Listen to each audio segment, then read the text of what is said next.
أرسلناك إلا رحمة للعالمين. وقال تعالى: وإن يروا تهتدوا. আলহামদুলিল্লাহ, সমস্ত প্রশংসা মহান রব্বুল আলামিনের জন্য, যে রব্বে কারীম আজকে পবিত্র জুমার দিনে পবিত্রতা অর্জনের মধ্য দিয়ে আল্লাহ পাকের গোলামি আদায়ের লক্ষ্যে দুনিয়ার সমস্ত মায়াজাল আর বেড়াজাল থেকে আলাদা করে আল্লাহ পাকের মুহাব্বত বুকে ধারণ করে মসজিদ পর্যন্ত আসা বসা এবং নামাজের জন্য অভিক্ষমান হওয়ার জন্য তৌফিক দিয়েছেন যে আল্লাহ, সেই আল্লাহ পাকের আলিশান দরবারে আমরা সকলেই দিল থেকে শুকরিয়া জ্ঞাপন করছি। আলহামদুলিল্লাহ। অতঃপর লাখো কোটি দুরূদ বর্ষিত হোক সরকারে দু আলম নবীউল মুজাসসাম দু জাহানের নবী আকায়ে নামদার তাজদারে মদিনা জনাবে মুহাম্মদুর রাসূলুল্লাহ সাল্লাল্লাহু আলাইহি ওয়াসাল্লামের প্রতি। আলহামদুলিল্লাহ, এটা রবিউল আউয়াল মাস। রবিউল আউয়াল মাসে আমরা কম বেশি সকলেই জানি আমাদের প্রিয় নবী হযরত মুহাম্মদুর রাসূলুল্লাহ সাল্লাল্লাহু আলাইহি ওয়াসাল্লামের জন্ম হয়েছিল।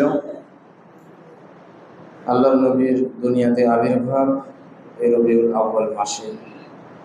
তারিখ নিয়ে মতভেদ রয়েছে, কম বেশি রয়েছে, তবে অধিকাংশের মতামত হলো রবিউল আউয়াল মাসের 12 তারিখ, কেউ বলেছেন 8 তারিখ, কেউ বলছেন 9 তারিখ, কেউ বলেছেন 18 তারিখ।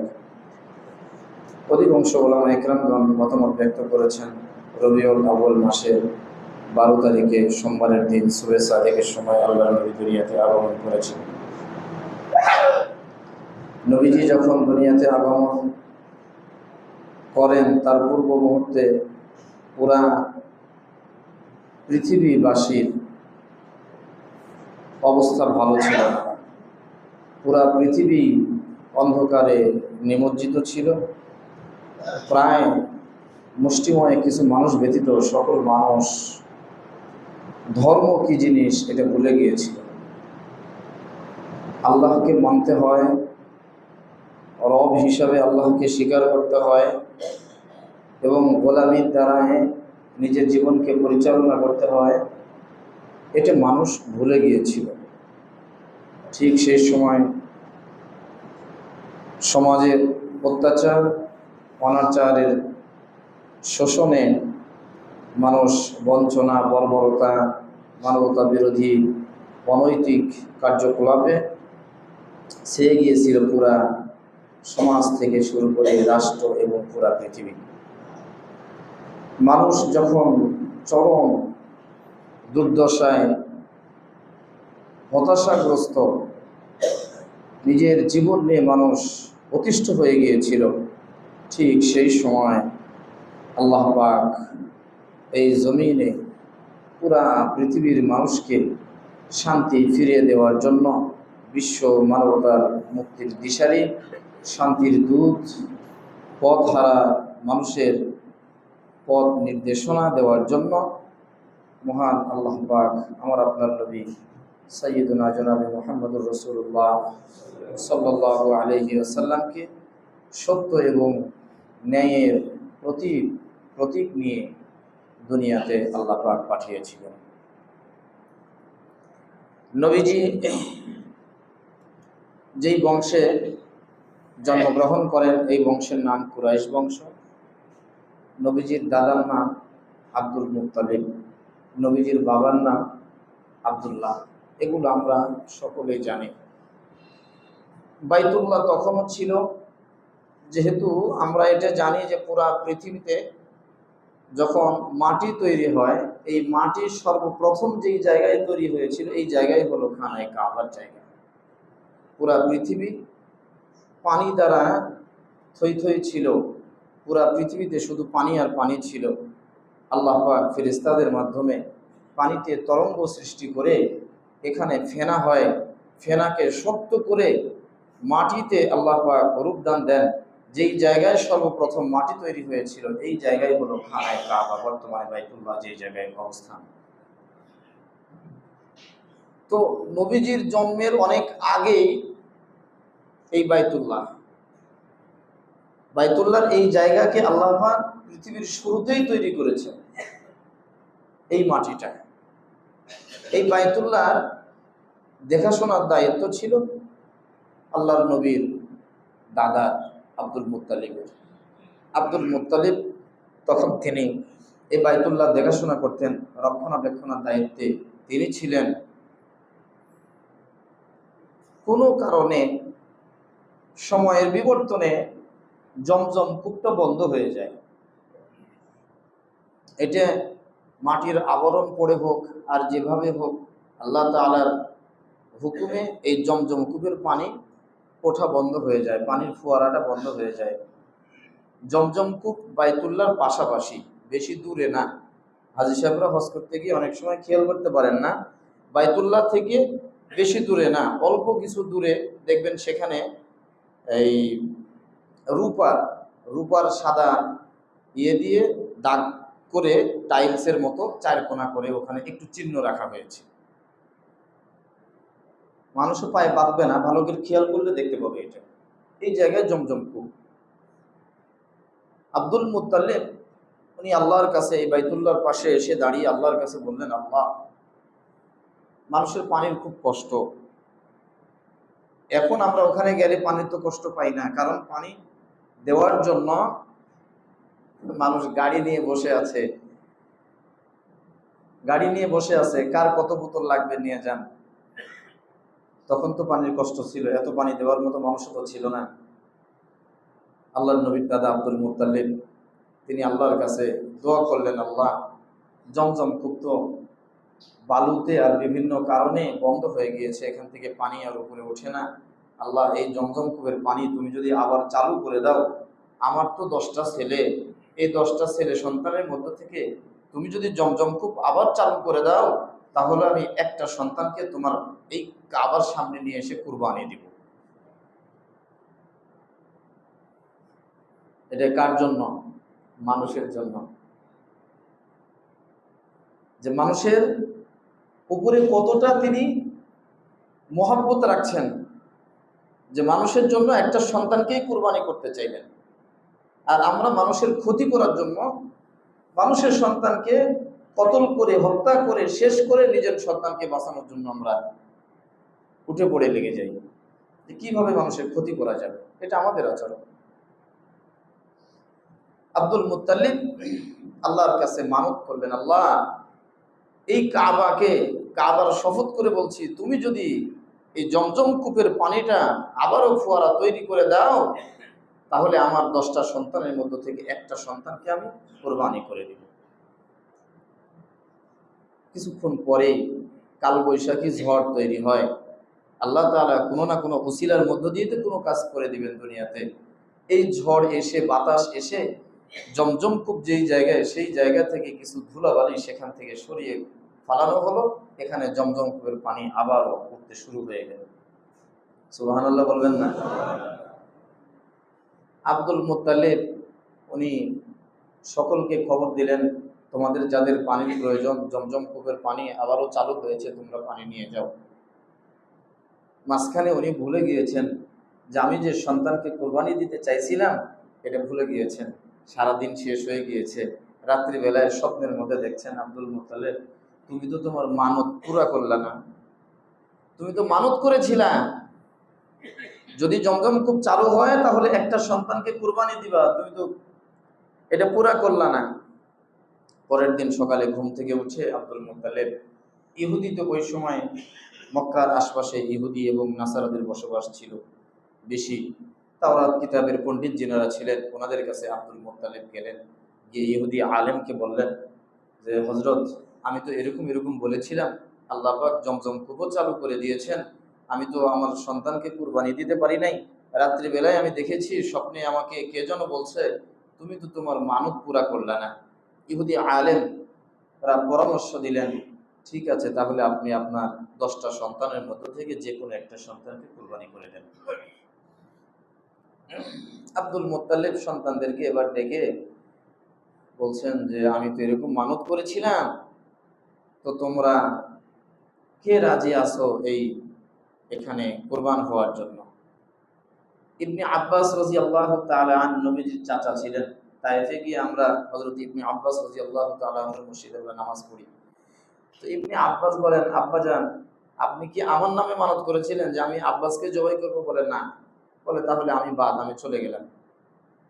আমিরে হামজা রাদিয়াল্লাহু তাআলা আনহু উনি বলেন, আব্বা তাহলে কি আমার নাম করেছিলেন? বলে না, তোমার নামে করি নাই। বলে আমিও চলে গেলাম। এইভাবে একে একে 10 সন্তান চলে যায়। আব্দুল্লাহ নবীজির পিতা, ওনার বয়স ওই সময় 12 থেকে 13 বছর। 12-13 বছরের বাচ্চা আর কি বুঝে? ওনার নামও নাই, হাও নাই।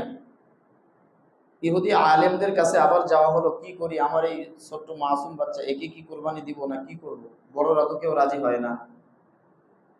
ইহুদি আলেমরা পরামর্শ দিল, তাহলে একটা কাজ করেন, ছোট যেহেতু 12-13 বছর বয়স হয়ে গিয়েছে আর সে কোনো প্রতিবাদও করছে না, সুতরাং একেই আপনি কোরবানি দিয়ে দেন। কুরবানি দেওয়ার জন্য আব্দুল মুত্তালিব বাইতুল্লাহ পাশে দরজা যেই জায়গায়, ঠিক এই জায়গায় নিয়ে এসে শোয়াইছে, জবা করবে। এবার জবের পূর্ব মুহূর্তে আব্দুল মুত্তালিব তাকায় দেখেন ডান দিকে এবং বাম দিকে ইহুদিদের, ডান দিকে 100 যুবতী নারী, বাম দিকে 100 যুবতী নারী, এবং এদের সঙ্গে হাজার হাজার বণিকরা যারা ব্যবসার কাজের জন্য এই মক্কা থেকে সিরিয়ায় যেতেন। এই সমস্ত লোকেরা তারা এসে প্রতিবাদ জানায়, আব্দুল মুত্তালিব জবে যদি করতেই হয়, কোরবানি যদি করতেই হয়, তাহলে আব্দুল্লাহকে বাদ দিয়ে বাকি যেই 9টা সন্তান রয়েছে এর মধ্যে যে কোনো একজনকে কোরবানি করে দেন, আমাদের কোনো বাধা নেই, তবে আব্দুল্লাহকে বাদ দিয়ে। সুবহানাল্লাহ, একটু আসতে বলেন। আব্দুল মুত্তালিব ডাক দিয়ে বলে, শোনো, সন্তান আমার, সিদ্ধান্ত আমার, কিন্তু আব্দুল্লাহকে আমি কেন কোরবানি করতে পারবো না? ইহুদির এই মহিলারা ডাক দিয়ে বলে, আব্দুল মুত্তালিব তোমার সন্তানের বয়স কেবল 12 থেকে 13 বছর। এই বয়সী সন্তানদের চেহারার দিকে তাকাইলে, আব্দুল্লাহর চেহারার দিকে তাকাইলে যেটা আমরা দেখতে পাই, মনের ভিতরে যে শান্তিটা আমরা পাই, এই শান্তি মক্কা নগরীতে অন্য কোন সন্তানের প্রতি তাকাইলে আমাদের দিলের মধ্যে লাগে না। আব্দুল্লাহর চেহারার দিকে তাকাইলে সারাদিনটা কেমন যেন ভালো লেগে যায়, সারাদিনটা কেমন যেন ভালো যায়। বণিকরা ডাক দিয়ে বলে, আব্দুল মুত্তালিব তোমার ছেলে আব্দুল্লাহ চেহারা দেখে আমরা যেই দিন ব্যবসার জন্য গিয়েছি সিরিয়ায়, আল্লাহ পাক আমাদের ব্যবসায় অনেক লাভবান করে দিয়েছেন, অনেক লাভ আমরা হয়েছি, লাভবান হয়েছি। সুতরাং এমন একটা সন্তানকে আমরা দুনিয়া থেকে বিদায় হতে দিতে পারি না। যদি তুমি জবে করতে চাও, তাহলে অন্য 9 জন সন্তানদের মধ্য থেকে যে কোনো একজনকে জবে করে ফেলাও। তোমার ছেলে আব্দুল্লাহকে আমরা জবে করতে দেব না। আব্দুল মুত্তালিব ইহুদি আলেমদের কাছে গেলেন, কি করা যায়, আবার আপনারা পরামর্শ দেন।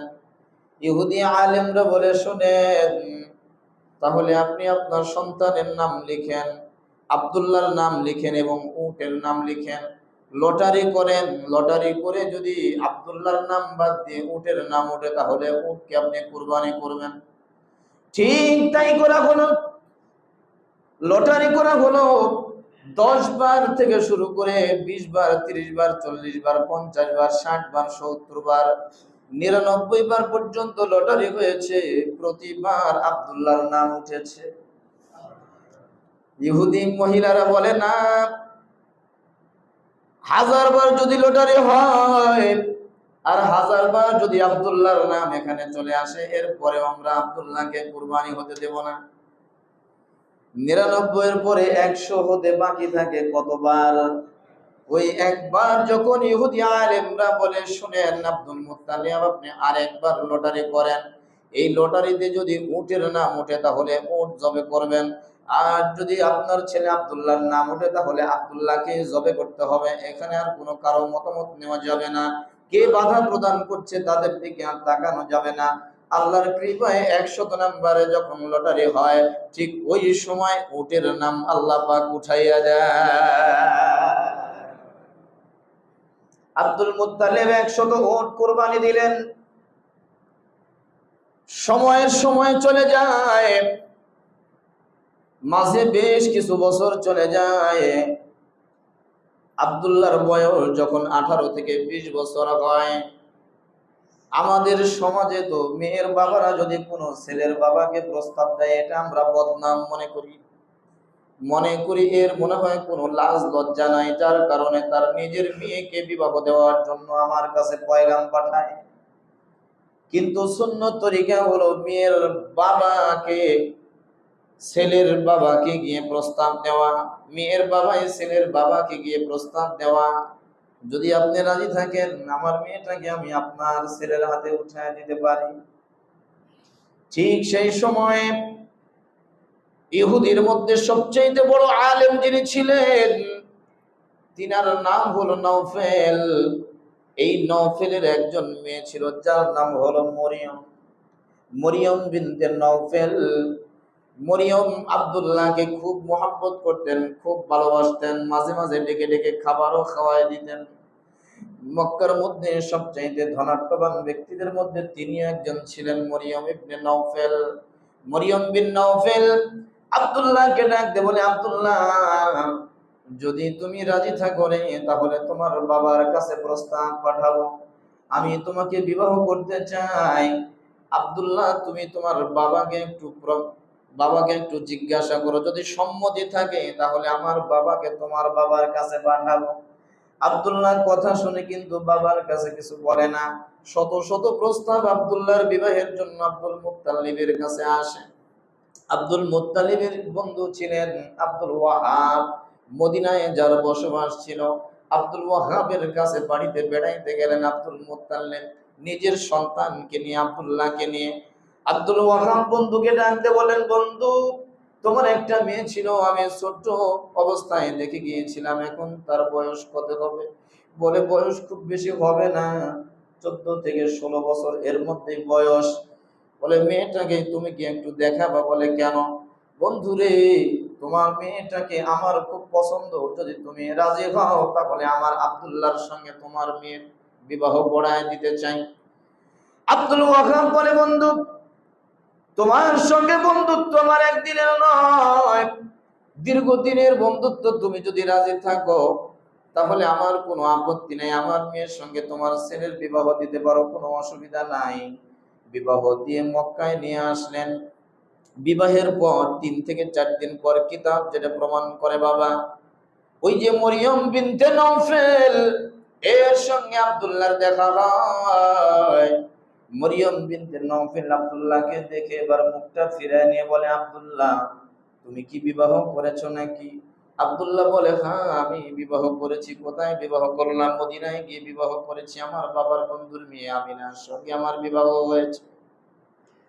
আব্দুল্লাহ রে, যাও যাও যাও, তোমার সঙ্গে আমার কোনো কথা নাই। মরিয়ম বিনতে নওফেল, কেন আমার সঙ্গে কথা বলবা না? তুমি তো আমাকে বিবাহ করার জন্য পাগল করা হয়ে থাকতাম। তোমাকে বিবাহ করার জন্য আমি যেই জন্য পাগল করা হয়ে থাকতাম, আজকে তোমার কপালে সেটা আমি দেখতে পাই না রে আব্দুল্লাহ। তুমি বিবাহের আগ পর্যন্ত তোমার কপালের মধ্যে এমন একটা নূর আমি দেখতে পাইতাম। আমি আমার বাবা তাওরাত কিতাবের আলেম, জবুর কিতাব আমার বাবার মুখস্থ, ইনজিল কিতাব আমার বাবার মুখস্থ। আমি আমার বাবার কাছ থেকে শিক্ষা লাভ করেছিলাম। তাওরাত, জবুর, ইনজিল কিতাব অনুযায়ী আমি যেটা শিক্ষা লাভ করেছি, আমি ধর্ম রিসার্চ করে যেটা আমি পেয়েছিলাম, আমি দেখেছিলাম তোমার কপালের মধ্যে আখেরি জামানার পয়গম্বরের নূর দেখা যায়। ও আব্দুল্লাহ, আমি আসলে মূলত তোমাকে মুহাব্বত করি নাই, আমি চেয়েছিলাম আল্লাহর কাছে আখেরি জামানার পয়গম্বরের মা যদি আমি হতে পারতাম। আব্দুল্লাহ রে, তুমি যেহেতু বিবাহ করেছো, আজকে তোমার কপালে আর সেই নূর আমি দেখতে পাই না। আমার মনে হয় তোমার বিবি আমিনার গর্ভে চলে গিয়েছে। মা আমিনা দুনিয়াতে স্বাভাবিকভাবে চলাফেরা করছেন। বাবা আব্দুল্লাহর বিবাহের পর মা আমিনা যখন উদরে আল্লাহর নবী চলে আসলেন, গর্ভের মধ্যে আল্লাহর নবী চলে আসলেন। কিতাবের মধ্যে লিখে আছে, রেওয়ায়াত দুইটা। কেউ কেউ বলেছেন সন্তান পেটে থাকা অবস্থায় বয়স যখন 2 মাস, ওই সময় আব্দুল্লাহর মৃত্যু হয়ে যায়। আবার কেউ কেউ বলেছেন না, সন্তানের বয়স যখন পেটের মধ্যে 6 মাস, ওই সময় ব্যবসার কাজে গিয়ে আব্দুল্লাহর মৃত্যু হয়ে যায়। বিধবা হওয়ার পর মক্কার নিয়ম ছিল বাবা, নিম্নে 1 বছর পর্যন্ত বিধবা নারী সে কোনো সুঘ্রাণ ব্যবহার করতে পারবে না, সুগন্ধি ব্যবহার করতে পারবে না। কিন্তু আমিনাকে নিয়ে মক্কা নগরীতে তোড়পাড় শুরু হয়ে গেল। সকলে শুধু কানাকানি শুরু করে দেয়, হায় হায় হায়, আব্দুল মুত্তালিব সে বংশীয় একজন মানুষ, কাবার দায়িত্ব পালন করে, সে একজন নেতা মানুষ, অথচ তার ছেলের বউ আজকে সুগন্ধি মেখে ব্যবহার করে, সুঘ্রাণ ব্যবহার করে রাস্তার মধ্যে আসে, মাঠের মধ্যে আসে, পানি নেওয়ার জন্য আসে। এটা কি এমন এর উশৃঙ্খল একটা মহিলা মনে হয়? তাছাড়া সে কেন সুঘ্রাণ ব্যবহার করবে? স্বামী মারা যাওয়ার পরে মক্কার নিয়ম ছিল মিনিমাম 1 বছর পর্যন্ত সে সুঘ্রাণ ব্যবহার করতে পারবে না। এটা নিয়ে কানাকানি হয়। আব্দুল মুত্তালিবের কাছে বিচার পর্যন্ত চলে যায়।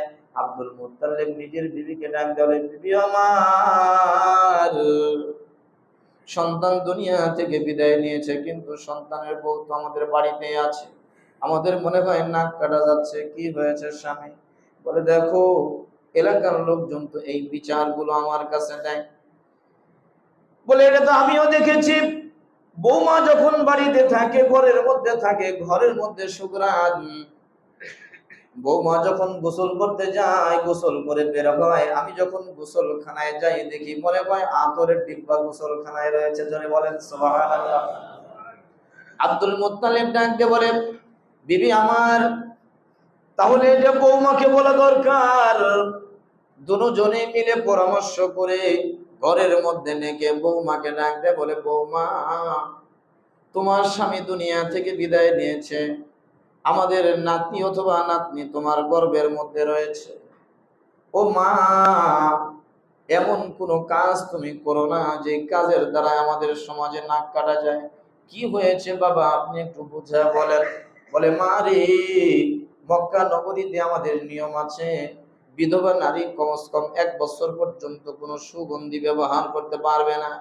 আমার সন্তান, আমার নাতি অথবা নাতনি তোমার পেটের মধ্যে যেটা আছে, এর বয়স কেবল 6 মাস, অথচ আমার সন্তান দুনিয়া থেকে বিদায় নেওয়ার পরে তুমি এমন সুঘ্রাণ ব্যবহার করছো।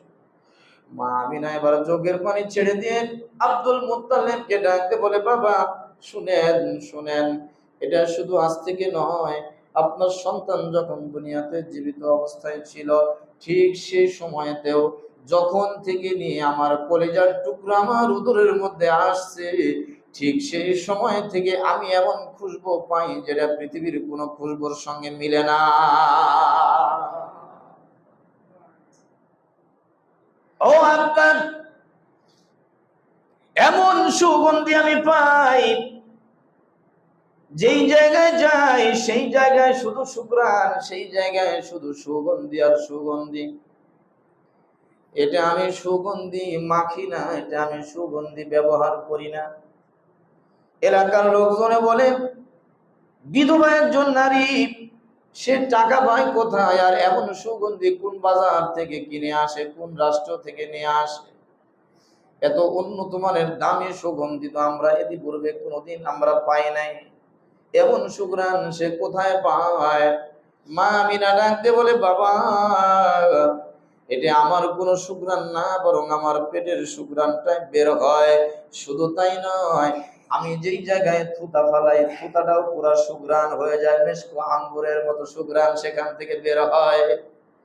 আব্বা জান, শুধু এতটুকুই নয়, আমার মনে হয়, আমার মন বলে, আমার পেটের মধ্যে যেই সন্তানটা রয়েছে, কলিজার টুকরাটা রয়েছে, এই কলিজার টুকরা সাধারণ কোনো মানুষ নয়।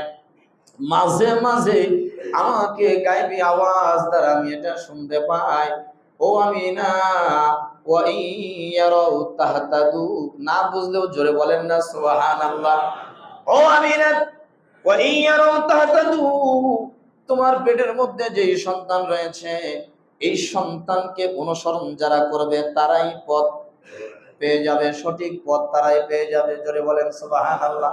কুরআনুল কারীমের আয়াত। আব্বা, এটা আমি মাঝে মাঝে আমি আওয়াজ পাইতাম, এই আওয়াজটা আমি মাঝে মাঝে পাইতাম। ওয়া ইয়ারাউ তাহতাদু, তোমাকে যারা অনুসরণ করবে তারাই সঠিক পথ পেয়ে যাবে, তোমাকে যারা অনুসরণ করবে না তারা সঠিক পথ পাবে না। মাঝে মাঝে আমাকে ওই আয়াত শুনে দেওয়া হইতো, ওয়ামা আরসালনাকা ইল্লা রাহমাতাল লিল আলামিন। ও আমিনা, তোমার পেটের মধ্যে যে সন্তান রয়েছে রে আমিনা, এটা সাধারণ কোনো মানুষ নয়, সাধারণ কোনো মানুষ নয়। পুরা জগৎবাসীর জন্য, পুরা জগৎবাসীর জন্য, পুরা মাখলুকাতের জন্য আমি আল্লাহ পাক তাকে রহমত স্বরূপ পাঠায়া দিলাম। শ্বশুরকে ডাক দিয়ে বলে, আব্বা, আমার কলিজার টুকরা যখন থেকে আমার উদরের মধ্যে, ঠিক তখন থেকে আমি খেয়াল করি, সেই সময় থেকে আমার ঘরের মধ্যে কোনো লাইট জ্বালানো লাগে না। রাত্রি যখন চলে আসে, এমনি এমনি দেখি পুরা ঘরটা যেন আমার নূরে নূরান্বিত হয়ে আছে। কত মা পেটের মধ্যে সন্তান আসলে খাইতে পারে না, খাবার গন্ধ লাগে, মাছ গন্ধ লাগে, গোশ গন্ধ লাগে, কিছুই খাইতে পারে না। আব্বা জান, আমার কলিজার টুকরা আমার পেটে যখন থেকে আসছে, আমি ওই সময় থেকে, ওই দিন থেকে আমি আলাদা একটা শান্তি অনুভব করি। ইতিপূর্বে কোনোদিন আমি এত শান্তি পাই নাই যত শান্তি আমার সন্তান আমার পেটের মধ্যে আসার পর থেকে আমি পাইতেছিলাম। এত শান্তি নিয়ে আমি ঘুমাই। কত মা পেটের মধ্যে সন্তান নিয়ে ঘুমাতে পারে না, কিন্তু আমার ঘুমের কোনো অসুবিধা হয় না। বিদ্যুৎ তো সেই সময়ে ছিল না বাবা, ছিল বিদ্যুৎ সেই সময় ছিল না। এখন তো এসির ব্যবস্থা রয়েছে, ফ্যানের ব্যবস্থা রয়েছে। আব্বা জান, আমি যখন ঘুমায় যাইতাম, কে যেন রে জানালা দিয়ে এত সুন্দর ঠান্ডা বাতাস পাঠায় দেয়, আমি সারা রাত্রি ঘুমাই, আমার ঘুমের মধ্যে কোনো ক্লান্তি না। আব্বা জান, শুধু তাই নয়, আমি যখন ঘর থেকে বের হই, রাস্তা দিয়ে যখন আমি হাঁটাহাঁটি করি, কোন গাছের সঙ্গে যখন সামনে গাছ দেখি, গাছ আমাকে সালাম দেয়, আসসালামু আলাইকা ইয়া আমিনা। গাছ আমাকে সালাম দেয়। পাথরের উপরে যখন পা রাখি, পাথরটা নরম তুলার মতো হয়ে যায়। জোরে বলেন না সুবহানাল্লাহ। কাঁটার উপরে পা রাখলে পুরা কাঁটাটা ফুলে পরিণত হয়ে যায়। ও আব্বা, আমি যখন পানি নেওয়ার জন্য কূপের কাছে যাই, আমি জানি না ওই সময় মক্কার কত মা আমার সঙ্গে পানি নেওয়ার জন্য যায় কূপের কাছে। আমি যখন যাই, আমি যাওয়ার আগ মুহূর্ত পর্যন্ত কত নারী রশি দিয়া বালতি দিয়া পানি কূপের নিচ থেকে উঠায়। আমি যখন যাই, আল্লাহ পাকের কুদরতে দেখি কূপের নিচ থেকে পানিটা কূপের উপর পর্যন্ত আল্লাহ পাক পৌঁছিয়ে দেয়। কত নারী আমার পা ধরেছে, আমি না। আপনি একটু এই জায়গায় দাঁড়ায় থাকেন, যতক্ষণ আপনি দাঁড়ায় থাকবেন ততক্ষণ আমরা কূপের পানিটা উপরে পাবো। আল্লাহ পাক বলেন, জিবরাইল, আমার হাবিব, আমি যার মহব্বত পাওয়ার জন্য পাগল, আমার হাবিব যেই মহিলার পেটের মধ্যে আছে, আমার এই বান্দি কষ্ট করে রশি দিয়া বালতি দিয়ে পানি উঠাবে, এটা আমার পছন্দ না। জিবরাইল, যাও, তুমি তোমার পাখা দিয়ে পানিটা উপরে ধরে রাখো, যতক্ষণ আমার বান্দি দাঁড়িয়ে থাকবে ততক্ষণ পানি উপরে থাকবে। মক্কার কত মহিলা মা আমিনার পা ধরে বলে, ও মা, তুমি এই জায়গায় দাঁড়ায় থাকো, আমরা পানি না নেওয়া পর্যন্ত তোমার পানিটা আমরা ভরতে দেব না, ভরে দেব না। আমাদের পানি নেওয়া হয়ে যাবে মা, ওই সময় তোমার বালতি ভরে দিব, তোমার কলসি ভরে দিব, এরপরে আমরা সকলেই একসাথে যাব। মা আমিনা ডাক দিয়ে আব্দুল মুত্তালিবকে বলেন, বাবা শুধু তাই নয়, তাই নয়, আমি যখন রাস্তা দিয়ে হাঁটি দেখি এক খণ্ড মেঘ এসে আমার মাথার উপরে ছায়া দান করে। আসলে এটা আমার বরকত নয়, বরং এটা হলো আমার পেটের মধ্যে যেটা আছে তার বরকত। জোরে বলেন না, কথা ঠিক কিনা? মা আমিনা বলেন, আব্দুল মুত্তালিবকে, আব্বা জান শুধু তাই নয়, আমরা তো পাখির ভাষা বুঝি না, আমরা তো অন্যান্য মাখলুকের ভাষা বুঝি না, কিন্তু আমি যখন রাস্তা দিয়ে যাই কতদিন কত পাখি দেখেছি উড়ে উড়ে যায়, আর এই কথা বলতে শুনেছি পাখিদের মধ্যে যে সর্দার রয়েছে, সর্দার তখন হুঁশিয়ার করে দেয়, সাবধান করে দেয়, সাবধান সাবধান সাবধান, ওই যে আল্লাহর বন্ধুর মা, আল্লাহর বন্ধুর মা আসতেছে, রাস্তা দিয়ে হাঁটতেছে, খবরদার খবরদার তোমরা উড়ে উড়ে আল্লাহর বন্ধুর মায়ের মাথার উপর দিয়ে যাবে না, যদি মাথার উপর দিয়ে যাও তাহলে বেয়াদবি হয়ে যাবে, আল্লাহ পাক নারাজ হয়ে যেতে পারেন, সুতরাং ওই দিক দিয়ে যাবে না। এমন কথা বলতে বলতে পাখিরা যায়, আমি আমিনার কানের মধ্যে এটা পৌঁছে যায়। আব্বা জান এগুলো আমি দেখি, এগুলো কি আমার দোষ? আব্দুল মুত্তালিব বলে, না মা, এটা তো তোমার দোষ না, আমরা তো মনে করেছিলাম যে তুমি হয়তোবা বিদেশি কোনো সুগ্রাম ব্যবহার করতা, ক্রয় করে নিয়ে এসে ব্যবহার করতা। ও মা রে, যেহেতু তোমার পেটের মধ্যে যে সন্তান রয়েছে এটা স্বাভাবিক সন্তান নয়, সুতরাং তুমি একটু সাবধানে থেকো, সন্তানটা হলে আমরা পছন্দ মতের নাম রেখে দিব। মা আমিনা ডাক দিয়ে বলে, আব্বা জান নাম রাখার ব্যাপারেও আল্লাহ পাক সিদ্ধান্ত জানিয়ে দিয়েছেন। আমি যখন ঘরের মধ্যে থাকি অনেক সময় ঘুমন্ত অবস্থায় থাকি, ঘুমন্ত অবস্থায় আমাকে জানায় দেওয়া হয় এই সন্তানের নাম হবে পৃথিবীতে মুহাম্মদ, এই সন্তানের নাম আসমানে হবে আহমদ। এটা আমি অনেক সময় জাগ্রত যখন থাকি আমাকে গায়েবী আওয়াজ দিয়ে বলে দেওয়া হয়, ও আমিনা তোমার সন্তান যখন ভূমিষ্ঠ হবে এই সন্তানের নাম রেখে দিবা দুনিয়াতে মুহাম্মদ।